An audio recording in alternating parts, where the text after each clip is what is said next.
guys, today we'll contain readings, Wonder of Imaginations. Today I'll read you a poem. It's called When You Think of God by Mr. Griffey Readers.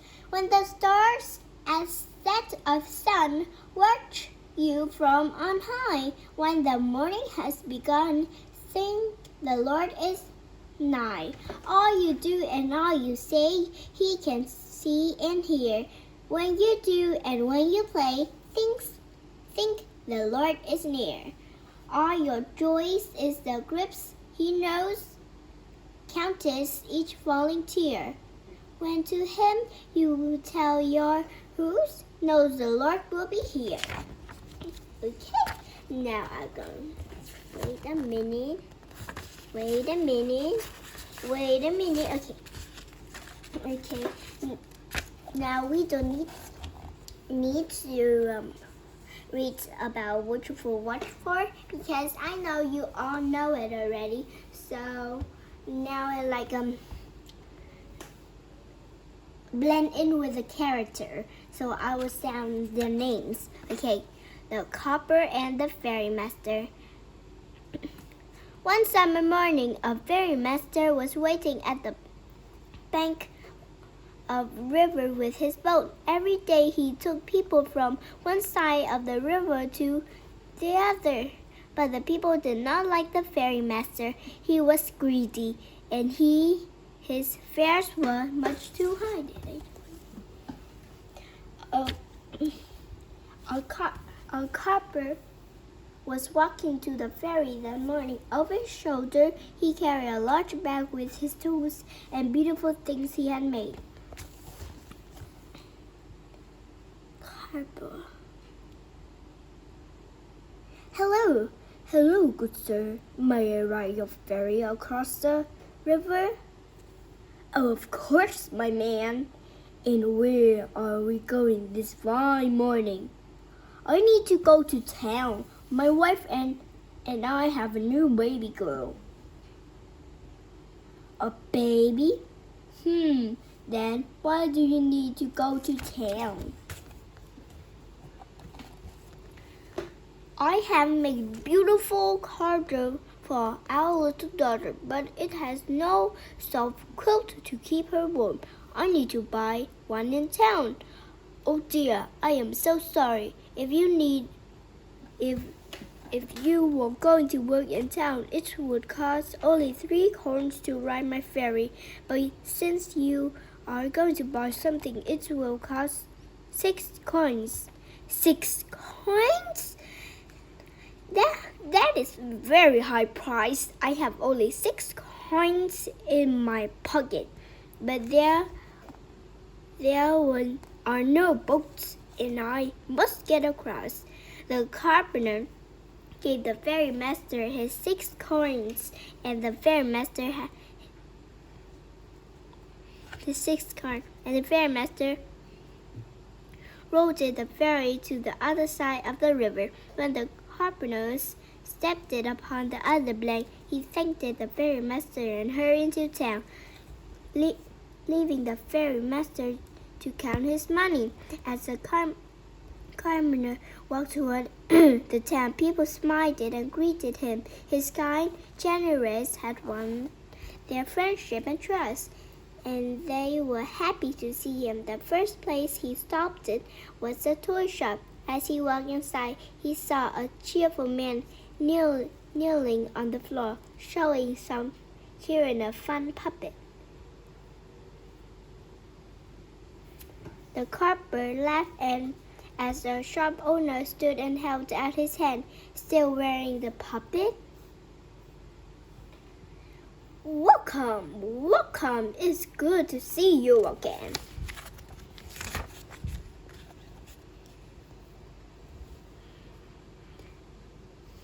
I'm glad to see you too. You made some wooden toys that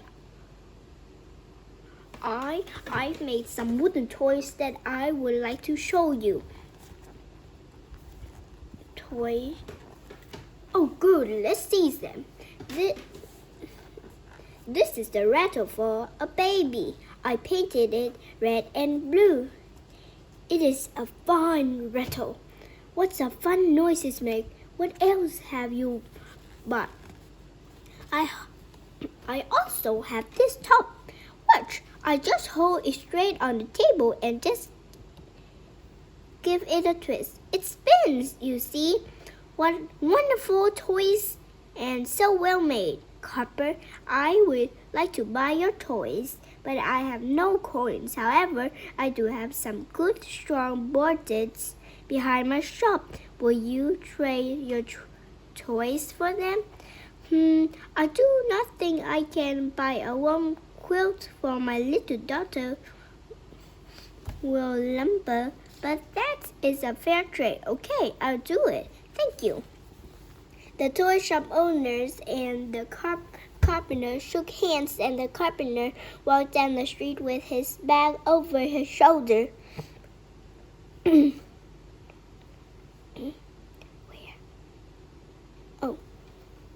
And the lumber in his arms. When he came to the quilt shop, the carpenter stopped it.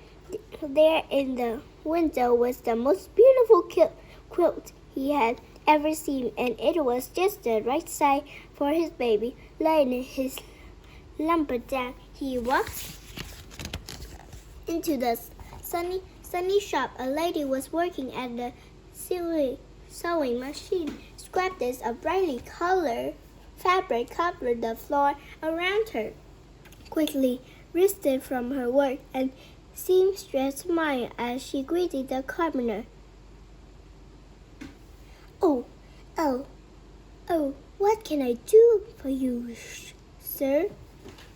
I saw the beautiful quilt in a window. I would like it for my baby daughter. A baby, you said? Yes, she came just yesterday. She had a cradle, but no quilt to keep her warm. I came to town to buy her a quilt, but I had to give all my coins to the ferry master just to cross the river. Oh dear, your baby must have a quilt. Do you have anything to trade? Here are some wood spoons that I carved. They are good for cooking, ma'am. These are wonderful. Such fine carver. This would not be a fair trade. These spoons are much too fine to trade for such a small cook. I must give you something else too. But I do not need anything else.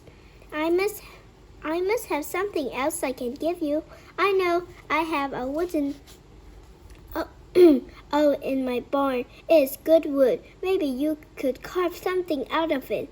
The carpenter thanked the seamstress, but the quilt in his bag and the places all on the top of his lumber as he slung his bag over his shoulder and started for the river. He smiled. What a fun it would be to see his baby wrapped it in the soft quilt. When he came to the riverbank, he began to step into the ferry, but the ferry master jumped it in his way. Where do you think you are doing? I'm ready to go back across the river so I can go home. Remember, I paid you 6 coins this morning.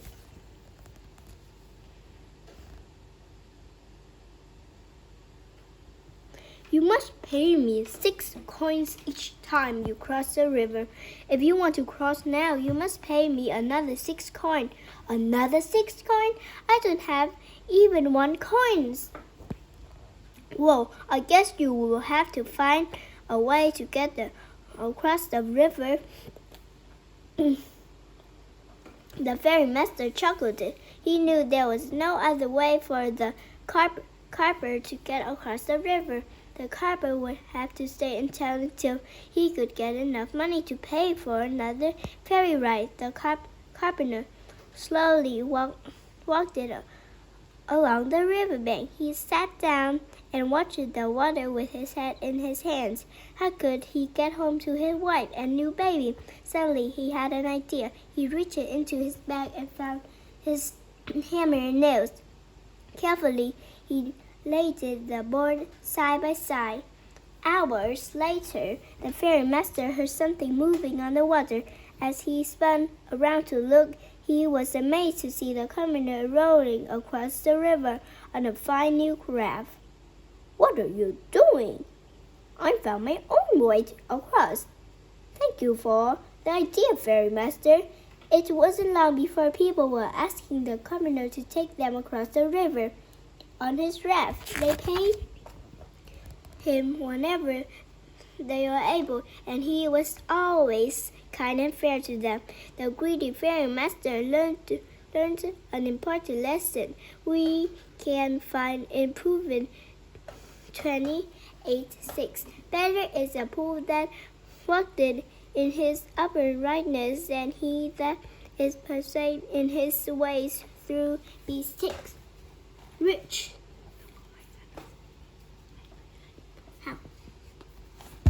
Okay, now we'll read another poem. It's called Kindness. Drop was thrown into the water. In a moment it's gone, but there was 100 ripples circling on and on and on. Say an unkind word. In a moment it is gone, but there are 100 of ripples circling on and on. On and on and on and on. Say a word of cheer and splendor. In a moment it is gone, but there was 100 of ripples circling on and on and on and on. Okay. Karen nails. Okay.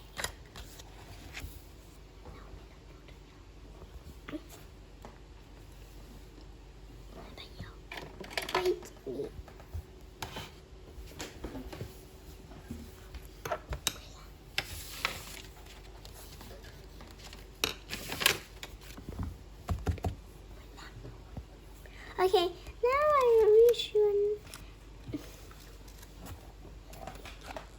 Okay, now I will read you another story. It's called Shipness in the Desert.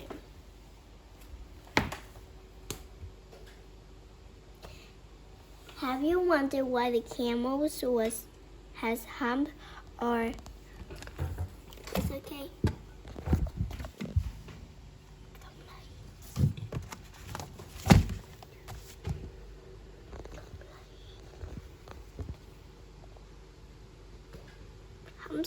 Or why feet are so big? Camels live in the desert of Africa and Asia. They are a great valuable to the people in those countries. For carrying heavy loads across the wide sandy plains, the camel walks with so little noise that you would barely hear its footsteps. Even if it were walking along close beside you on rough and rocky ground. In ancient time, Mecca often traveled in large groups with many camels loads with goods. These people, groups of men and camels, are called caravans. Sometimes the camels of a caravan travel one after another in a single file. At other times they walk side by side, making a line more than a mile long.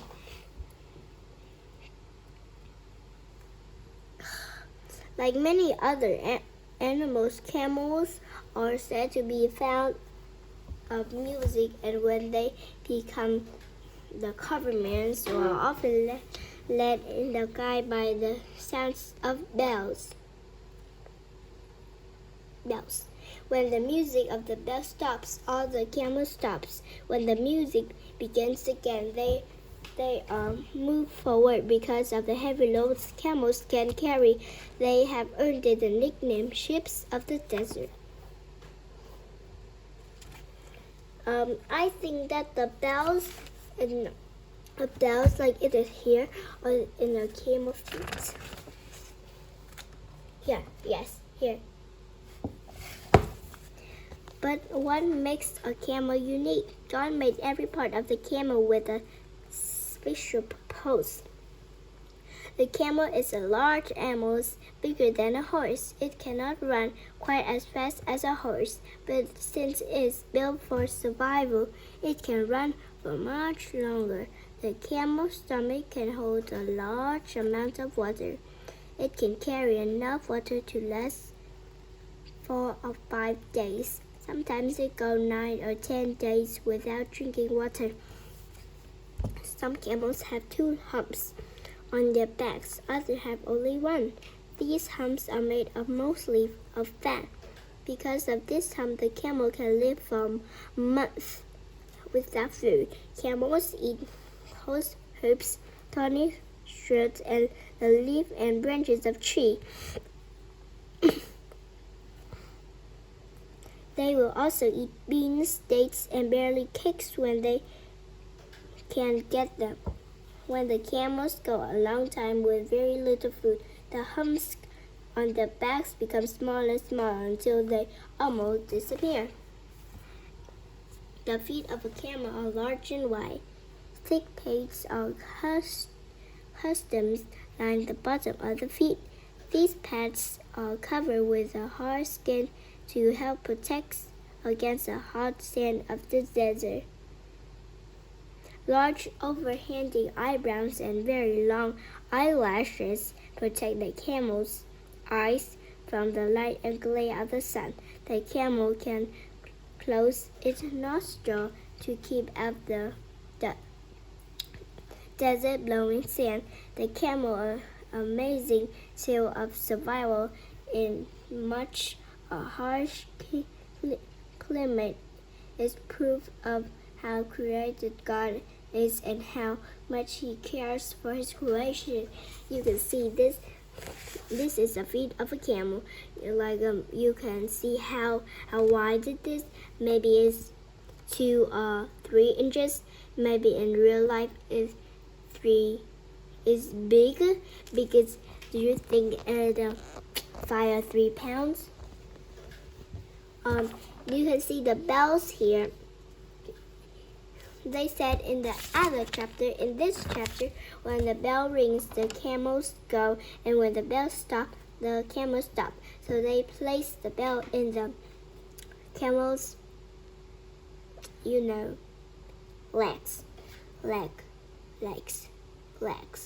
legs. Okay, this is a very genius idea. And you can see they have big eyes and long eyelashes. Okay.